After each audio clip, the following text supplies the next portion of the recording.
Hello, everybody, and welcome to the GetApp Small Business Strategy Series. I'm your host, Brian Moran, and our guest today is Bryan Kramer. Bryan is a renowned business strategist, global keynote speaker, executive trainer, and coach. He's also a two-time best-selling author and Forbes contributor who labeled him the Zen Master to digital marketers.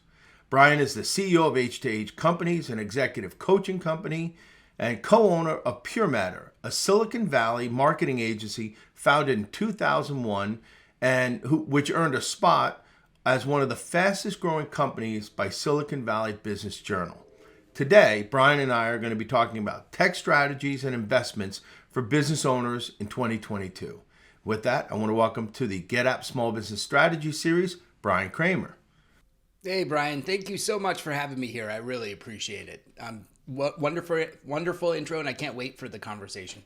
Well, a well-deserved intro. I've known you for many, many years, Bryan, and I've always been impressed with, your approach to business, your approach to people, and the way you use technology in business. I said to GetUp, you would be the perfect person to talk about tech investments and business, especially over the last 2 years, everything that's happened.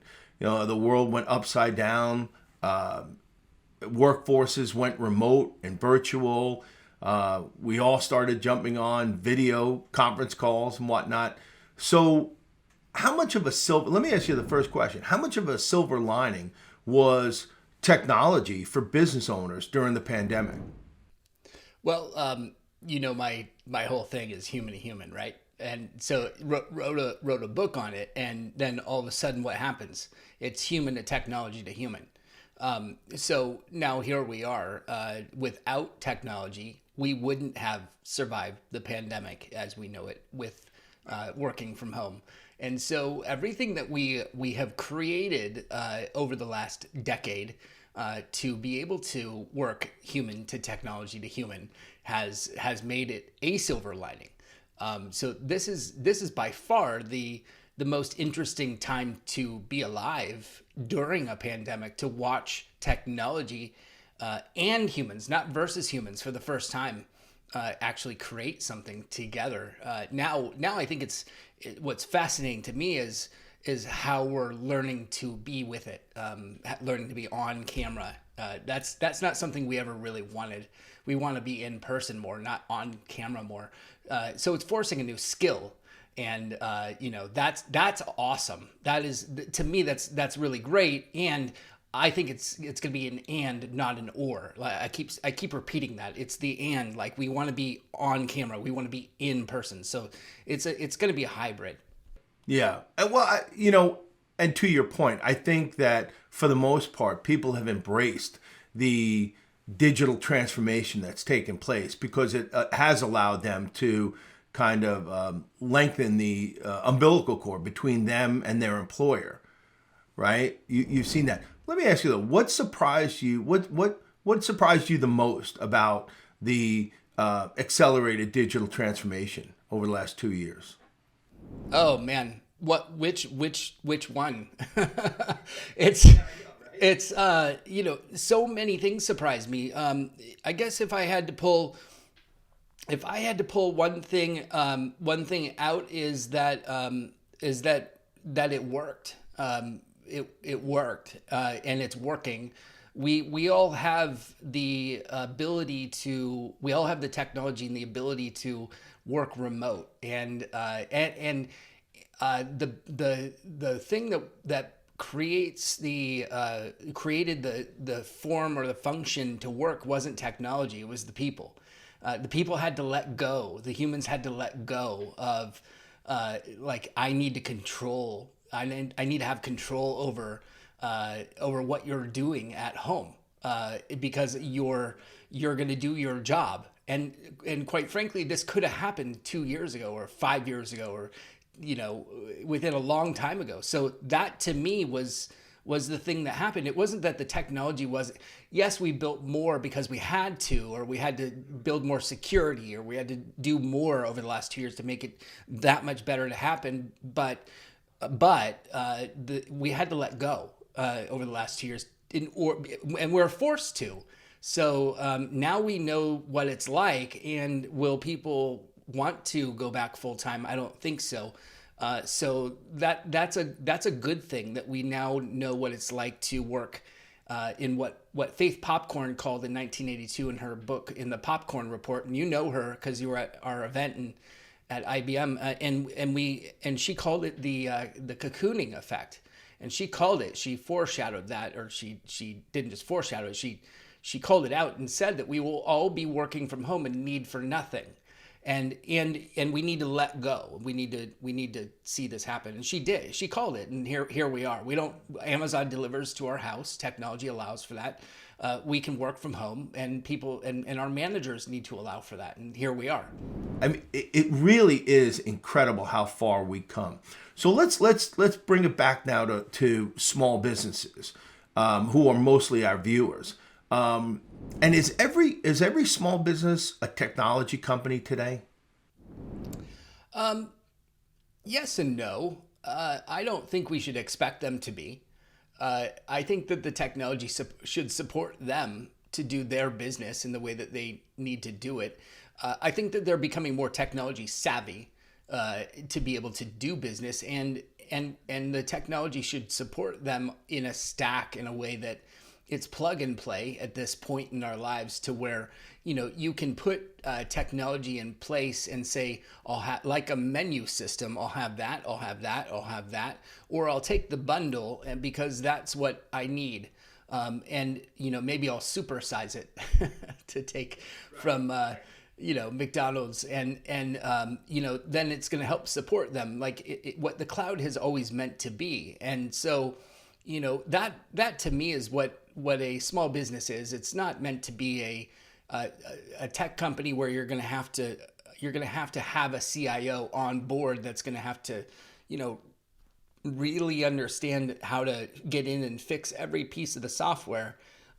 That's not the goal of, I think, a small business at this point.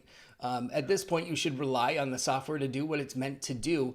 What I think every company needs is a person who knows how to actually use it, and how to use it well, so that it actually does what it's supposed to do, and it gives you a return for your spend. That person is more critical than the CIO. And so if you put in somebody like, let's say, that's either a marketing or salesperson, or a mix between the two, that understands the technology well enough that can get in there and bridge the two, man, now you're winning. I couldn't agree more. But and I think that for people like me, and I've been a business owner on and off half my career.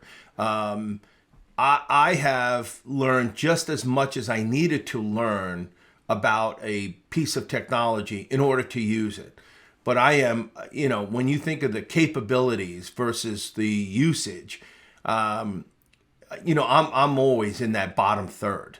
Like you look at your phone. I remember I saw a report one time. It said that most people use less than 30% of their phone's capabilities.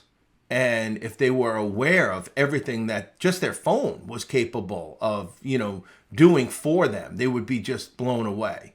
But nobody takes the time because nobody has the time, right? And so, but to your point, most small businesses are powered by humans, but it's so critical and instrumental to their success moving forward that they really learn about technology and how technology can make their lives easier, make their businesses run more efficiently, because a lot of what we're talking about is being led by consumer demand, right? Your customers expect things from you, and they expect things from your business, and they're willing to be loyal to a point. But if you can't deliver, you're always going to get pitted against Amazon or the larger big box retail stores when it comes to price. So you're always probably going to be a little more expensive. But they're willing to overlook that or look past it if you can deliver on the customer experience and customer service, right? But that requires technology. And that's where business owners need to invest their time and their resources. Will you agree? I would, and I'd add to that. I'd add that a lot of companies don't add human touch points into the technology. Great So point. they're putting technology in because it's the tech they need. But then they set it Right. up and they're like, oh, we did it, we're done, and then that's it. And now all Right. of a sudden they've got an email system, or they've got a Right. chat system, or they've got whatever system, and now all of a sudden, great, now you've just joined every other company on earth that now has a new chat system or a new email system or a new whatever system. And now guess what, you're no different than every other company, that I am receiving more email in my inbox. And this is no different than the era when we all used to go to our mailbox, and I used to get more spam in my mailbox than everyone else. Like, we were all like, oh my God, when is someone gonna send me a nice thank you card that's handwritten? And nowadays, if I receive one, it's rare.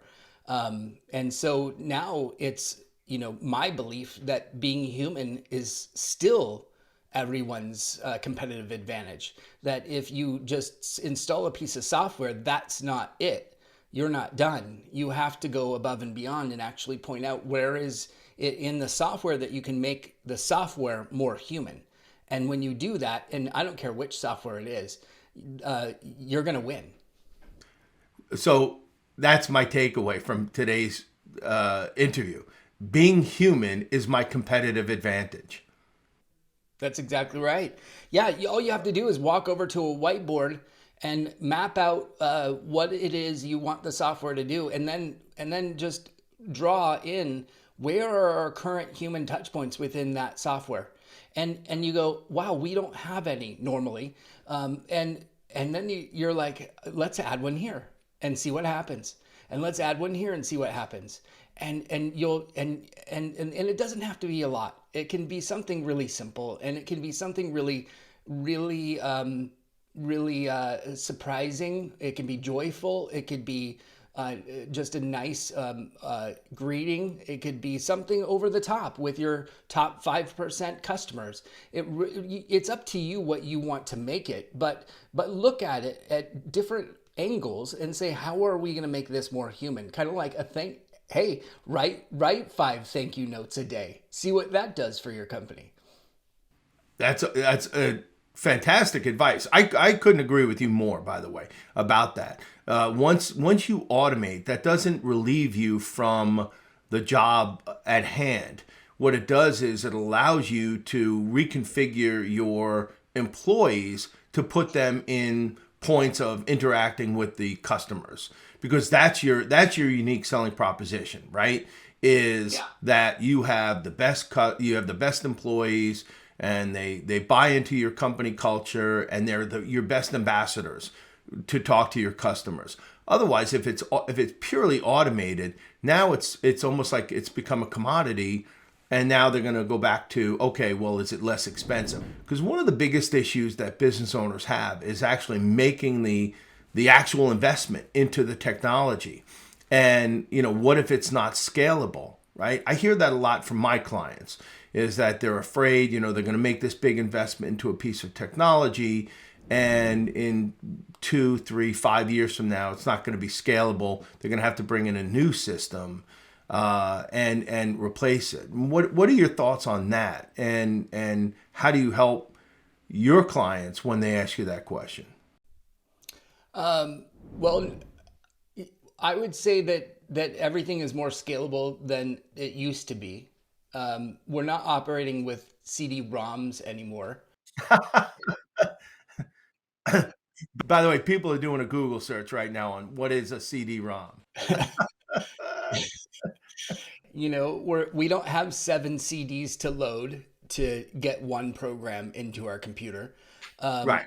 And so it's more scalable than it ever used to be. When there's an update to a piece of software, it happens while we're sleeping. So I wouldn't say that that's the prime reason for not being scalable. I would Right. say that we're making decisions on a piece of software of whether that software is going to be scalable, not whether there is software out there that isn't scalable. There is different flavors of software that has been built on a structure or a platform that has taken that into account and knows in the future whether they can build something knowing that they are doing it in a smart way to create more. What that means is that when you're going into a scalable software platform for something that you're going to buy for your system, you should be asking the questions of how often are your upgrades and what is your future, what does the future system look like for what you're looking for, like the vision of what you want to do with your software, like in the next 2 to 5 years. What do you have a place where all of your customers can go and put a wish list of the things that they want to see in the system? The companies that don't provide feedback or places to provide feedback, those scare me because it's a one-way communication channel for it should be there. So those are the kinds of things that you want to look for as roadmaps and ways and built on platforms that are made for growth and ways that you can actually create with the company and have a two-way communication. Maybe they have ambassador programs where you can be in the top 5% and you're going to shout them from the rooftops and you're just love them to death, and that's the kind of company you want to be with. So those are a few pointers I would give you for scalability. I always feed off of, your recommendations and the things that you talk about, the way technology helps businesses run more efficient, more productive, and allows humans to do greater things. So you have enough money to make 2 tech investments this year. What are they going to be?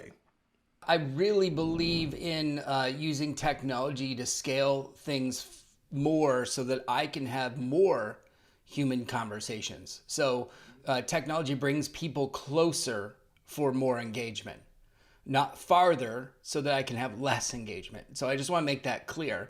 And so that's where I would put my money. I would put my money into more things that can give myself and my team more engagement. So how would I do that? I would do that in a bunch of different ways. I would invest more into my email marketing systems, and I'll tell you why.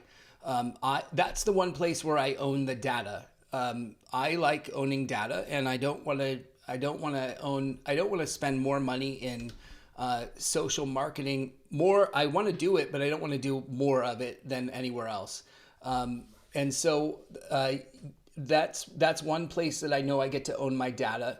And I like the fact that in now automated marketing, automated email marketing, you get to actually create human touch points even more so now than ever, where I can drive people with more money. I would actually create more video moments where people can actually tap in, and we can have video to video situations on different pages that are more unique to the content that they're reading, and we could have conversations about that content versus being a general practitioner or general content practitioner. We can drive more unique content conversations around what it is that they're actually doing. But that takes a lot of time and finesse to be able to build something like that. The other thing is that you can build more one-to-one conversations with powerful systems that are out there right in the middle of an automated system. And so I'd spend more money there too. Almost all of the automated systems that are out there will create, will know, like right in the middle, that a score has gone up because there's interest in the middle of in the middle of an automated sequence. This person has really shown interest. So why are we continuing to send more and more and more emails? Well, let's actually send a one-to-one email at this point, and that's a good engagement point for a human. And so that's technology. There's technology there that can help us do that. and we can also do some retargeting. We can do some other things like video, like what I suggested. So there's a lot of different multi-touch that can happen right in the middle of that one-to-one conversation that makes them shows them that we care. And so I would put most of my money into that, into humanizing the automated email marketing that's behind that, and then the rest of it I would put into my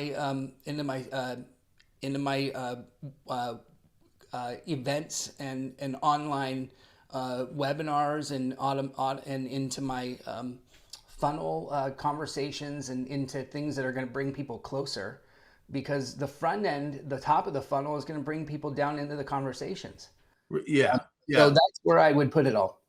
I think that's something that separates you from most other companies in your space, is that you really have mastered the art of the one-to-one conversation. Let's bring this all the way around.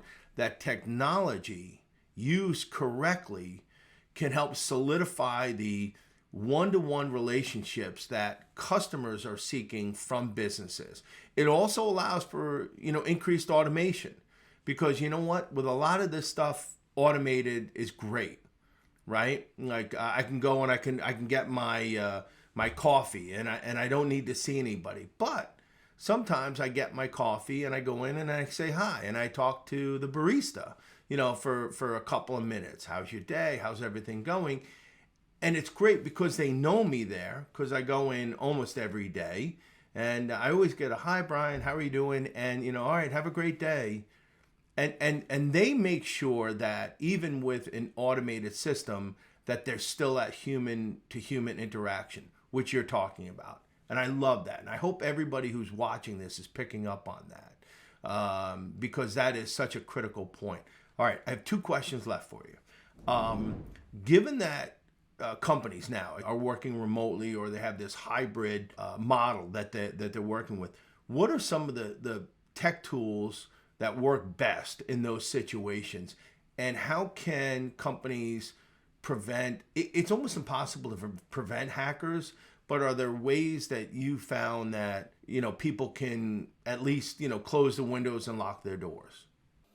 Well, take it from someone who actually got hacked. I learned the hard way, and I thought I was super protected. I thought I had, crossed my T's and dotted my I's. I had the best team around me, and we didn't. It turns out that we had somebody that shot holes through an IP address and put a flash, a flash component into my site, and boom, my whole site was shot.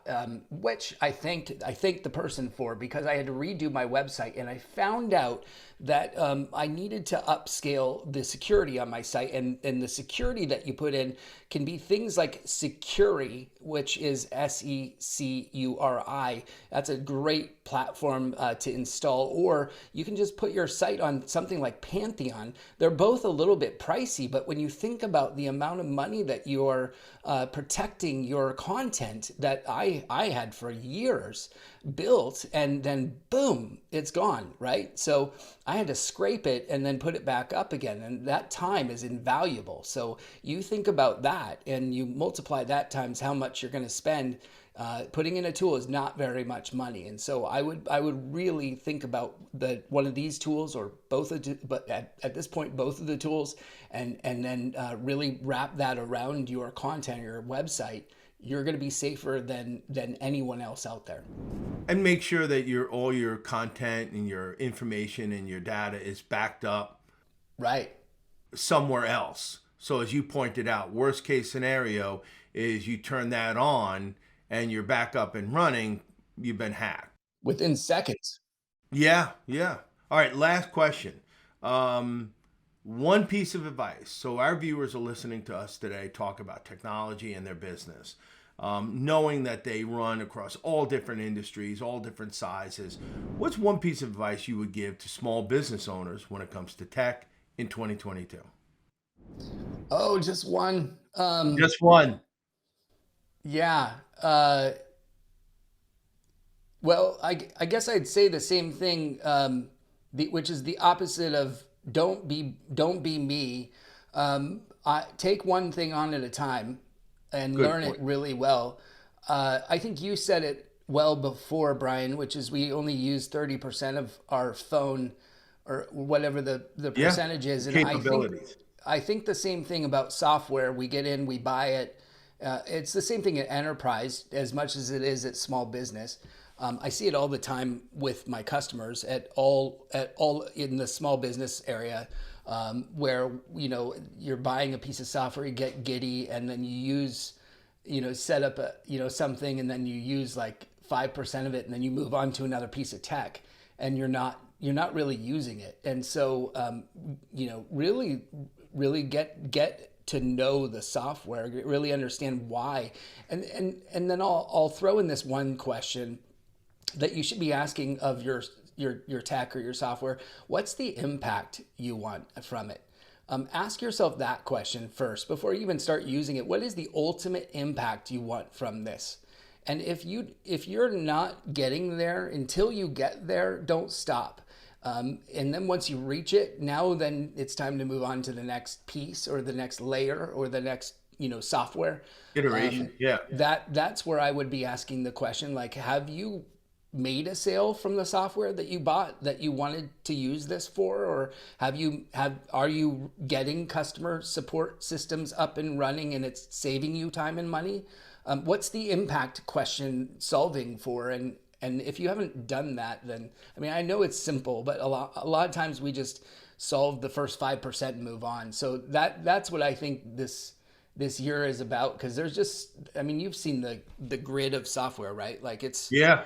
it's It's massive. insane. So It's insane. So instead of going a mile wide and an inch deep, go an inch wide and a mile deep, thank you, right? thank Yeah. you. Take your existing tools that you have and take it from 30% to 60% to 70%. Take the time to learn how to use them and how they're going to help you achieve your goals in business. And if they're not, find some other piece that will. This is why we make a good duo. The B&Bs, the killer bees. Yeah, this is great. Brian, thank you very much for spending time with us today and being part of the GetApp Small Business Strategy series. I love your insights.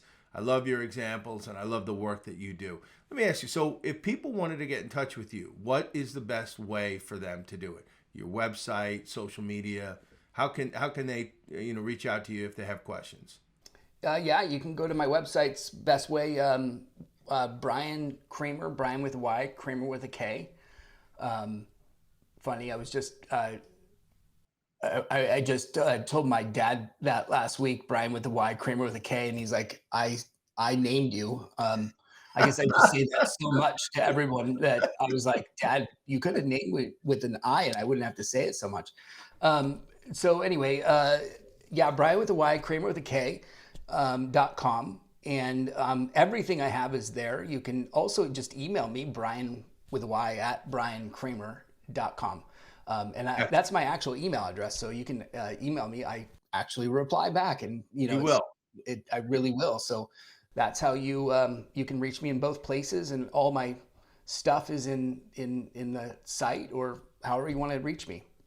Fantastic. Brian, again, thank you very much for taking the time today. And to all our viewers, thank you. Thank you for allowing us to talk to you today about technology and how it can help you improve your business. And I hope you are enjoying the GetApp Small Business Strategy series, and look forward for more interviews in the future. Until then, have a productive and efficient day, and take care.